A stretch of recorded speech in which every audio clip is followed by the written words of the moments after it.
Hello students, मैं Rajesh sir आपके अपने यूट्यूब चैनल RS एकेडमी में आप सभी लोगों का स्वागत करता हूं। स्टूडेंट्स, आज हम लोग मैथ में रेक्टेंगल पढ़ेंगे यानी कि आयत। और आयत से संबंधित जितने भी इसकी प्रॉपर्टीज होती है उसको आज हम लोग समझेंगे और इससे महत्वपूर्ण तथ्य जो है उसको भी आज समझेंगे। जब इसके महत्वपूर्ण तथ्य और इसके बारे में सब कुछ हम लोग जानकारी हासिल कर लेंगे तो इस पे जो भी क्वेश्चन आते हैं हम लोगों के कॉम्पिटेटिव एग्जाम में, चाहे टेट में आते हैं, चाहे सीटेट में आते हैं, चाहे किसी कॉम्पिटेटिव एग्जाम में ही आते हैं क्वेश्चन, तो उस पे क्या होगा, आसानी से हम लोग क्या करेंगे, उसका आंसर दे सकते हैं। तो चलिए पहले समझ लिया कि रेक्टेंगल यानी कि आयत होता क्या है या आयत कहते किसे। यहाँ पे देखिए आप लोगों को दो आयत बताए गए हैं, ये यहाँ पे बना भी है, बताया भी गया है और दर्शाया भी गया है, इसके सारे पॉइंट दर्शाए भी गए हैं। यहाँ आपको देखिए आयत की प्रॉपर्टीज क्या होती है उसको जान लीजिए कि आपको आयत में होता क्या क्या है या आयत का निर्माण कैसे होता है उसको आप लोग समझ लीजिए। यहाँ पे एक आयत बनाया गया है ABCD, एक आयत बनाया गया है। तो आयत एक ऐसा चतुर्भुज होता है, यहाँ पे देख रहे हैं आप AB भुजा है, BC भुजा है, CD भुजा है और AD भुजा है। आयत क्या है, चार भुजाओं से घिरा हुआ एक ऐसा चतुर्भुज है। चतुर्भुज किसे कहते हैं, चार भुजाओं से घिरी हुई आकृति को चतुर्भुज कहते हैं। तो आयत क्या है, एक प्रकार का चतुर्भुज है, यानी ये कह सकते हैं कि आयत चार भुजाओं से घिरा हुआ एक ऐसा चतुर्भुज है जिसमें आमने सामने की भुजाएं क्या होती हैं, बराबर लंबाई की होती हैं।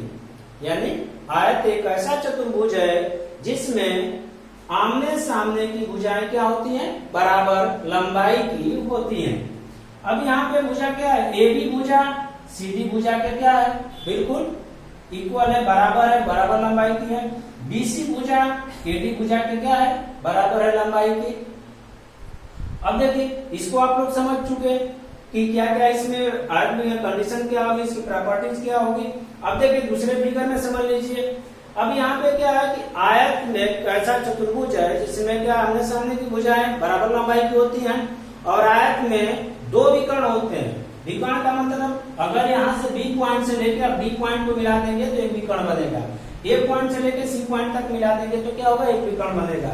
तो आयत में दो विकर्ण होते हैं और दोनों विकर्ण क्या होते हैं, बराबर लंबाई के होते हैं।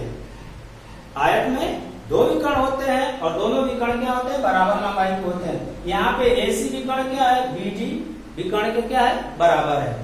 तो आयत एक ऐसा चतुर्भुज है जिसमें आमने सामने की भुजाएं बराबर लंबाई की होती है। आयत में दो विकर्ण होते हैं और दोनों विकर्ण क्या होते हैं, बराबर लंबाई के होते हैं। अब देख लिया जाए कोण वाली बात। कोण इसमें जो भी बनते हैं वो कितने कितने अंश के होते हैं और उन सभी कोणों का यानी आयत में जितने भी कोण होते हैं उन सभी कोणों का योगफल कितना होता है।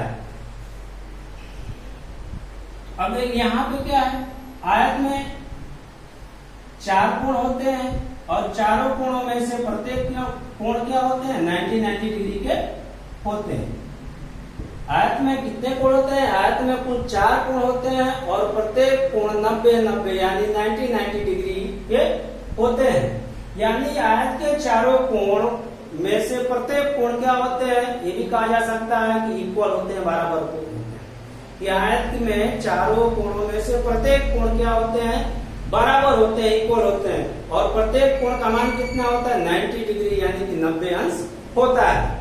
तो यहाँ पे एक कोण 90 अंश, ये भी 90 अंश, ये भी 90 अंश, ये भी 90 अंश। अब बात आ गई कि भाई आयत में तो चार कोण हुए और चारों कोणों में से प्रत्येक कोण 90 डिग्री के बराबर अंश के हो गए, तो चारों कोणों का योगफल क्या होगा।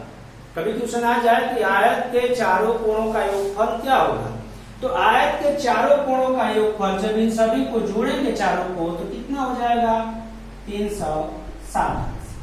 कोई भी चतुर्भुज है, आयत की बात ना करके वर्ग भी रहे तो कोई बात नहीं है, अगर कोई भी चतुर्भुज है तो किसी भी चतुर्भुज के चारों कोणों का योग क्या होता है, 360 अंश होता है। अगर ये क्या होता, त्रिभुज होता, तो त्रिभुज के में कोई भी त्रिभुज है तो उसके तीनों कोणों का योगफल क्या होता है, 180 अंश होता है। तो कोई भी चतुर्भुज हो, चतुर्भुज के चारों कोणों का योगफल क्या होता है, 360 अंश होता है। तो यहाँ पे भी कहा जा सकता है कि आयत के चारों कोणों का योगफल क्या होता है, 360 अंश होता है। तो आयत की जो भी प्रॉपर्टीज है उसको आपने समझ लिया कि भुजाएं इसमें कैसे होती है, विकर्ण कैसे होते हैं, कोण कैसे होते हैं, उसको आपने समझ लिया। अब देखिए इससे संबंधित अब एक चीज और थोड़ी सी बात समझ लीजिए। जैसे वर्ग में होता है कि वर्ग के दोनों विकर्ण बराबर लंबाई के होते हैं और एक दूसरे को 90 अंश यानी 90 डिग्री के कोण पर क्या करते हैं, समद्विभाजित करते हैं। लेकिन आयत के विकर्ण एक दूसरे को 90 अंश के कोण पर समद्विभाजित नहीं करते हैं। बराबर लंबाई के तो होंगे लेकिन क्या करेंगे, 90 अंश के कोण पर एक दूसरे को समद्विभाजित नहीं करते हैं। और इसके अलावा वर्ग में क्या होता है, दोनों विकर्ण बराबर लंबाई के होते हैं लेकिन दोनों 90 अंश के कोण पर एक दूसरे को समद्विभाजित करते हैं। लेकिन आयत में विकर्ण तो बराबर लंबाई के हैं लेकिन एक दूसरे को 90 अंश के कोण पर समद्विभाजित नहीं करते हैं। और एक चीज बात, आयत में जो दोनों विकर्ण हैं इसमें क्या होगा, यह त्रिभुज होगा। सपोज दैट अगर इसको आप दर्शा दें कि यह बिंदु क्या हो गया, ओ हो गया, तो जो ए ओ बी है, त्रिभुज ए ओ बी, ये क्या होगा, किस त्रिभुज के बराबर होगा, अपने सामने वाले त्रिभुज यानी कि त्रिभुज डी ओ सी के क्या हो जाएगा, बराबर होगा। आयत के द्वारा जो दोनों विकर्ण से त्रिभुज बन रहे हैं तो ये सामने वाला त्रिभुज और यह सामने वाला त्रिभुज क्या होगा, बराबर क्षेत्रफल का होगा। यानी कि त्रिभुज ए ओ बी क्या होगा, त्रिभुज डी ओ सी के क्या होगा, इक्वल होगा यानी बराबर क्षेत्रफल का होगा। और त्रिभुज ए ओ डी बराबर कौन सा त्रिभुज होगा, त्रिभुज बी ओ सी, यानी कि यह त्रिभुज यह इस त्रिभुज के बराबर होगा। यानी कि इस त्रिभुज का जो क्षेत्रफल होगा इस त्रिभुज के क्षेत्रफल के बराबर होगा। तो आयत में क्या होगा, आयत के दोनों विकर्ण से 4 त्रिभुज तो बनते हैं लेकिन आमने सामने के त्रिभुजों का क्षेत्रफल क्या होता है, बराबर होता है। इस त्रिभुज का क्षेत्रफल इस त्रिभुज का क्षेत्रफल क्या होगा, दोनों इक्वल होगा। इस त्रिभुज का क्षेत्रफल इस त्रिभुज का क्षेत्रफल क्या होगा, दोनों इक्वल होगा। क्लियर। तो अब देखिए इसका यहाँ पे आपने इससे संबंधित सारे तथ्य लगभग समझ चुके हैं। अब देखिए इस पे अगर आपको क्षेत्रफल निकालना होगा तो आप क्षेत्रफल कैसे निकालेंगे, परिमाप कैसे निकालेंगे, विकर्ण कैसे ज्ञात करेंगे। अब क्षेत्रफल की बात आ गई तो क्षेत्रफल किन आकृतियों का निकलता है पहले ये समझा जाए। ऐसा नहीं है कि कोई 3D आकृति, 3D का मतलब हो गया त्रिविमी आकृति हो गई, 2D आकृति है यानी कि द्विविमी आकृति है। पहले ये क्लियर हो जाए कि क्षेत्रफल किस आकृति का या कैसी आकृति का निकलता है। तो क्षेत्रफल हमेशा क्या होता है, 2D। 2D का मतलब हो गया द्विविमी, द्विविमी का मतलब हो गया जिसमें लंबाई और चौड़ाई, यानी कि ऐसी आकृति जिसमें लंबाई और चौड़ाई ही ले जाती है उसी आकृति का क्या होता है, क्षेत्रफल निकलता है। क्लियर। तो क्षेत्रफल कैसी आकृति का निकलता है, द्विविमी यानी कि जिसमें सिर्फ लंबाई और चौड़ाई होती है उसी का क्या होता है, क्षेत्रफल निकलता है। ठीक है, आकृति निर्धारित हो गई, कैसी आकृति का क्षेत्रफल निकलता है। अब क्षेत्रफल कहते किसे है, थोड़ा सा इसको भी समझ लीजिए। क्षेत्रफल है, मान के चलिए कि यह बोर्ड है, इस बोर्ड पे क्या है, यह बोर्ड की जो आकृति है या इस बोर्ड का जो आकार है, तो इस बोर्ड का आकार जितने में है वही इसका क्या है, क्षेत्रफल। यानी कोई भी आकृति जिस आकार में अपना स्थान घेरे हुए है वही क्या है, उस वस्तु का क्षेत्रफल है। तो क्षेत्रफल कैसे क्या होता है उसका कॉन्सेप्ट आप समझ लीजिए। क्षेत्रफल कैसी आकृति का निकलता है ये भी समझ लिया आप। अब ये देखिए 2D आकृति होती है, वर्ग भी क्या, स्क्वायर भी क्या होता है, 2D द्विविमी आकृति होती है, आयत भी क्या होता है, द्विविमी आकृति होती है। लेकिन आप एक घन या घनाभ पढ़ेंगे तो क्या होगा, 3D यानी कि त्रिविमी आकृति हो जाती है। तो घन या घनाभ होगा तो उसका आयतन निकलेगा, त्रिविमी आकृति का आयतन निकलता है और द्विविमी आकृति का क्या होता है, क्षेत्रफल निकलता है। तो यह आयत और वर्ग क्या है, द्विविमी आकृति होती है तो इनका क्षेत्रफल निकलेगा। अगर आयत का क्षेत्रफल आपको लेना है, आयत का क्षेत्रफल लेना है तो यह क्या हो गई, लंबाई हो गई, यह क्या हो गई, चौड़ाई हो गई। तो लंबाई और चौड़ाई का अगर गुणनफल कर देते हैं तो कोई भी आयत होता है तो क्या होगा, उसका क्षेत्रफल आसानी से निकल जाएगा। क्लियर। अभी देखिए यहीं पे क्या हो जाए, अगर जैसे क्वेश्चन आ जाए किसी आयताकार क्षेत्र की लंबाई व चौड़ाई क्रमशः लंबाई व चौड़ाई क्रमशः 10 मीटर व 8 मीटर है। लंबाई कितनी है? 10 मीटर। चौड़ाई कितनी है? 8 मीटर। तो उसका क्षेत्रफल क्या होगा? क्वेश्चन क्या है? किसी आयताकार क्षेत्र की लंबाई और चौड़ाई क्रमशः 10 मीटर व 8 मीटर है, तो उसका क्षेत्रफल क्या होगा? अब एक चीज थोड़ा सा इसका मेन एक पॉइंट यहाँ पे आया है इस क्वेश्चन से कि लंबाई 10 मीटर है, चौड़ाई 8 मीटर है, यानी कि लंबाई 10 मीटर जो है चौड़ाई 8 मीटर की तुलना में 2 मीटर अधिक है। तो आयत में हमेशा क्या होता है? लंबाई क्या होती है? चौड़ाई से हमेशा अधिक होती है। ये नहीं होगा कि चौड़ाई अधिक हो जाएगी और लंबाई कम हो जाएगी। यानी कि आयत में हमेशा क्या होगा? लंबाई अधिक होगी और चौड़ाई उसकी तुलना में क्या होगी? हमेशा कुछ न कुछ कमी रहेगी। तो क्षेत्रफल लेना है यहाँ पे, तो आयत का क्षेत्रफल लेना है आपको। तो क्या करेंगे? यहाँ पे आयत का क्षेत्रफल दर्शाया गया है कि आयत का क्षेत्रफल कैसे निकलेगा। यानी कि आयत का क्षेत्रफल निकालना है तो सिंपल सी बात आप समझिए, न ज्यादा कुछ फार्मूले याद करने की जरूरत पड़ेगी, न ज्यादा कुछ दिमाग पे आपको टेंशन लेने की जरूरत है। आयत का क्षेत्रफल अगर आपको मालूम करना है तो सिर्फ जानिए आप कि क्या है, लंबाई और चौड़ाई जो है उनका आपस में गुणनफल करना है बस। आयत की अगर आयत का क्षेत्रफल लेना है तो क्या करना है? जो भी उसकी लंबाई और चौड़ाई है दोनों का गुणनफल करना है। तो लंबाई क्या हो गई? 10, चौड़ाई क्या हो गई? 8, बस दोनों का गुणनफल। तो कितना हो गया? 80 वर्ग मीटर या मीटर स्क्वायर। तो आयत का क्षेत्रफल यहाँ पे क्या हो जाएगा? 80 वर्ग मीटर। क्षेत्रफल की इकाई क्या होती है? वर्ग मीटर में होती है। आयतन की इकाई क्या होती है? घन मीटर में होती है। तो स्टूडेंट्स इसको आप लोग समझ चुके होंगे कि आयत का क्षेत्रफल निकालना है तो सिर्फ सिंपल सा दिमाग में बसे रखिए। क्या उसका फार्मूला होता है, क्या ट्रिक होता है, उसको छोड़िए। बस दिमाग में रखिए कि अगर आयत का क्षेत्रफल हम लोगों को मालूम करना है तो आयत की लंबाई और चौड़ाई का गुणनफल ही क्या होगा? आयत का क्षेत्रफल होगा। बस डायरेक्टली ये आपको मालूम करना होगा।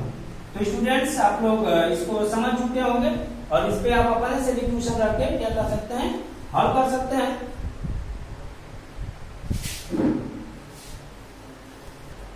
स्टूडेंट्स यहाँ पे हम लोग क्या किए? आयत का क्षेत्रफल जाने। अब आयत का क्षेत्रफल हम लोगों को मालूम करना होगा तो क्या करेंगे? सिर्फ आयत की जो लंबाई और चौड़ाई दी गई है उसका आपस में गुणनफल कर देंगे तो आयत का क्षेत्रफल क्या होगा? मालूम हो जाएगा। अगर आयत का हमें क्या करना हो? परिमाप मालूम करना हो। तो अब देखिए परिमाप मालूम करना है तो पहले परिमाप को समझिए कि परिमाप होता क्या है। उसके जो फार्मूले हैं, ट्रिक है, चाहे जो भी ये बताया जाएगा। परिमाप होता क्या है?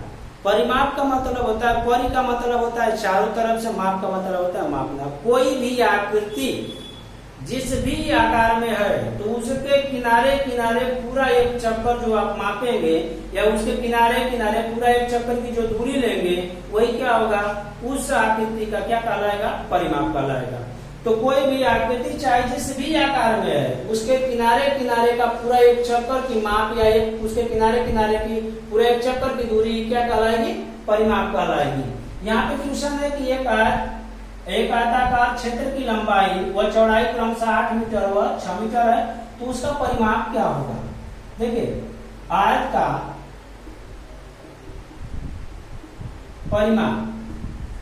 परिमाप निकालने के लिए क्या करेंगे? देखिए आयत में क्या होता है? आमने सामने की भुजाएं बराबर होती है। ये भी लंबाई क्या होगी? बराबर होगी।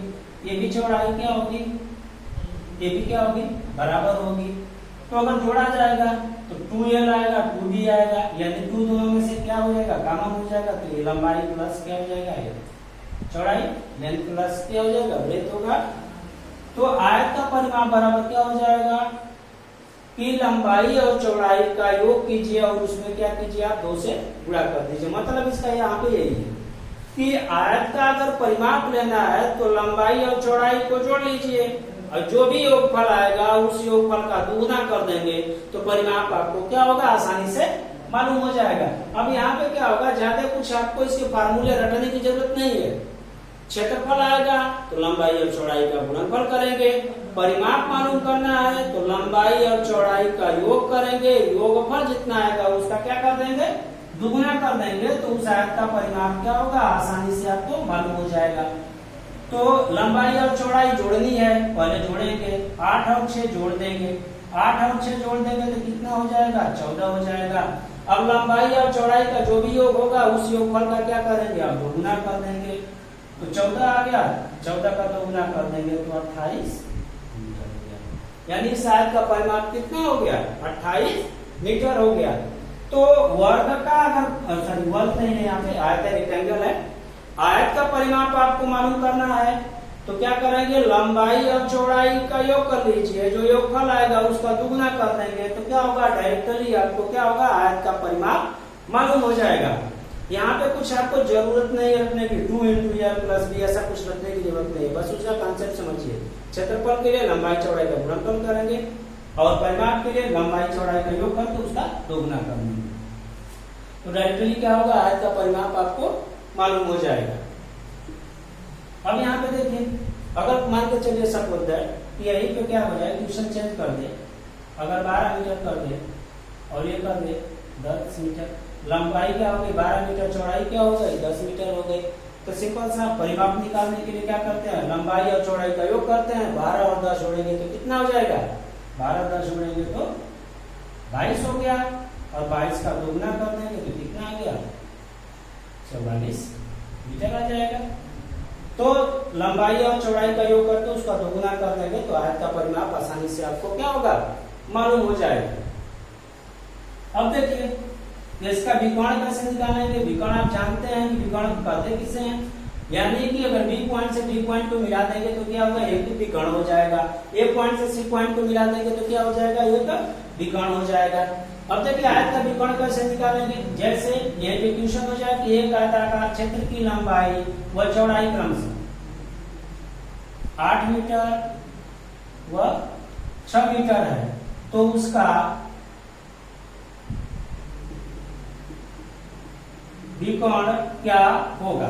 विकर्ण का मतलब होता है कर्ण, कर्ण का मतलब होता है कि कर्ण कब बनता है, जब कोई क्या होता है, समकोण त्रिभुज होता है, समकोण त्रिभुज के में ही क्या होता है, कर्ण बनता है। तो एक आयताकार क्षेत्र की लंबाई और चौड़ाई क्रमशः 8 मीटर और 6 मीटर है, तो उसका विकर्ण क्या होगा।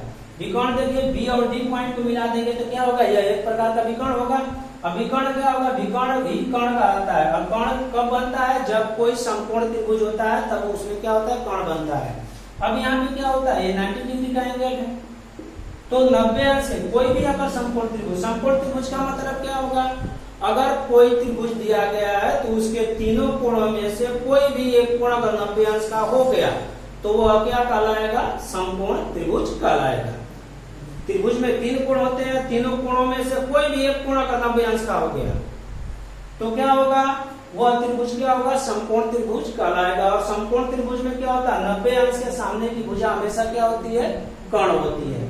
तो यह कर्ण हो गया। अब जब समकोण त्रिभुज हो गया तो समकोण त्रिभुज पे पाइथागोरस की प्रमेय लागू होती है। पाइथागोरस की प्रमेय क्या होती है कि कर्ण का स्क्वायर बराबर क्या हो गया, लंब का स्क्वायर प्लस आधार का स्क्वायर।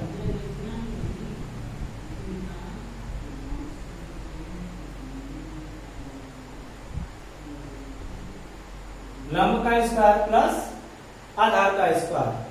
अगर कर्ण आपको मालूम करना होगा तो क्या करेंगे, अंडर ए स्क्वायर जाके इसको अंडर रूट कर देगा तो क्या हो जाएगा, लंब का स्क्वायर प्लस आधार का स्क्वायर। समकोण त्रिभुज पे पाइथागोरस की प्रमेय लागू होती है। लंब क्या है यहाँ पे, लंब अगर यहाँ पे लेंगे तो मान के चलिए ए हो गया, बी हो गया, जो इसकी चौड़ाई है, बी का स्क्वायर हो गया, आधार क्या हो गया, एल हो गया, एल का स्क्वायर हो गया, या ये भी कह सकते हैं ये तो कर्ण हो गया, कर्ण कहिए चाहे इसको विकर्ण कहिए, बातें की है। यानी इसका फार्मूला या ट्रिक क्या हो जाएगा, विकर्ण इज इक्वल टू क्या हो जाएगा, इसको थोड़ा सा सीरियल वाइज कर लीजिए, क्रम वाइज कर लीजिए, एल का स्क्वायर प्लस बी का स्क्वायर। यानी कि अगर आयत का विकर्ण मालूम करना है तो लंबाई का स्क्वायर प्लस चौड़ाई का स्क्वायर करके जोड़ लेंगे और जो योगफल आएगा उसका वर्गमूल निकाल लेंगे, तो क्या होगा, किसी भी आयत का विकर्ण आपको आसानी से मालूम हो जाएगा। यानी आयत का विकर्ण निकालने के लिए लंबाई का वर्ग करेंगे, लंबाई का स्क्वायर करेंगे, चौड़ाई का स्क्वायर करेंगे, दोनों का स्क्वायर करके जोड़ लेंगे, योग हो गया। योग करने के बाद जो भी योगफल आएगा उसका अगर आप वर्गमूल निकाल लेते हैं तो आयत का विकर्ण आपको आसानी से मालूम हो जाएगा। अगर आयत का विकर्ण यहाँ पे हम लोगों को मालूम करना है तो क्या करेंगे, विकर्ण यहाँ पे लंबाई कितनी है 8 मीटर, 8 का वर्ग करेंगे 64, चौड़ाई कितनी है 6 मीटर, 6 का वर्ग करेंगे 36, दोनों का योगफल हो गया, दोनों का योगफल का जितना भी आएगा, यानी पहले लंबाई का स्क्वायर करेंगे, चौड़ाई का स्क्वायर करेंगे, दोनों का स्क्वायर मालूम हो गया, दोनों का योग कर लीजिए, योग कर लेंगे। योगफल के बाद अब क्या कर लेंगे, उनका वर्गमूल निकालेंगे, तो 64 और 36 अगर ऐड करेंगे तो कितना हो जाएगा 100, यानी 100 हो जाएगा। 100 का वर्गमूल कितना हो गया 10, विकर्ण कितना हो गया 10 मीटर हो गया। क्लियर, विकर्ण इसका कितना हो गया 10 मीटर हो गया। तो जब भी आयत का विकर्ण निकालना होगा तो आप क्या करेंगे, लंबाई का वर्ग करेंगे, चौड़ाई का वर्ग करेंगे, दोनों का वर्ग क्या करेंगे, योग करेंगे, जो योगफल आएगा उसी का वर्गमूल निकाल लेंगे, तो क्या होगा, विकर्ण आपको मालूम हो जाएगा। जैसे अगर यहीं पे क्वेश्चन इसको चेंज कर दें, लंबाई हो गई 12 मीटर, चौड़ाई हो गई 5 मीटर। क्लियर, अब विकर्ण अगर हम लोगों को मालूम करना होगा तो क्या करेंगे, लंबाई कितनी है 12 का स्क्वायर करेंगे कितना हो जाएगा 144, 5 का स्क्वायर करेंगे कितना हो जाएगा 25, दोनों को ऐड कर लीजिए, ऐड करने के बाद क्या कर लीजिए, वर्गमूल निकाल लीजिए, कितना हो जाएगा 169 हो जाएगा, 169 हो जाएगा, और 169 का वर्गमूल लेंगे तो कितना आ जाएगा 13। क्लियर, तो जब विकर्ण निकालना होगा तो क्या करेंगे, लंबाई का स्क्वायर कर लेंगे, चौड़ाई का स्क्वायर, दोनों का स्क्वायर का योग कर लेंगे, योगफल के बाद वर्गमूल निकाल लेंगे, तो क्या होगा, आज का विकर्ण आसानी से मालूम हो जाएगा। कुछ इसमें ज्यादा रटने उठने की जरूरत नहीं, बस इसका कॉन्सेप्ट समझ लिया। तो स्टूडेंट्स, मुझे पूरी उम्मीद होगी कि आपको जितना भी ये सब कुछ बताया गया आपको बहुत अच्छे तरीके से समझ में आया होगा, और इस जितने भी सारे क्वेश्चन बताए गए क्षेत्रफल, परिमाप या विकर्ण निकालने के लिए, तो आप क्या कीजिए, उस पे अपने से संख्या मानकर क्या कीजिए, ट्यूशन हल कीजिए, इससे उसके कॉन्सेप्ट क्या होंगे बहुत आसानी से समझ में आ जाएंगे। तो स्टूडेंट्स, हमारी इस वीडियो को देखने के लिए और आप लोगों का जो सहयोग मिल रहा है उस सहयोग के लिए मैं आप लोगों का बहुत बहुत धन्यवाद करता हूँ।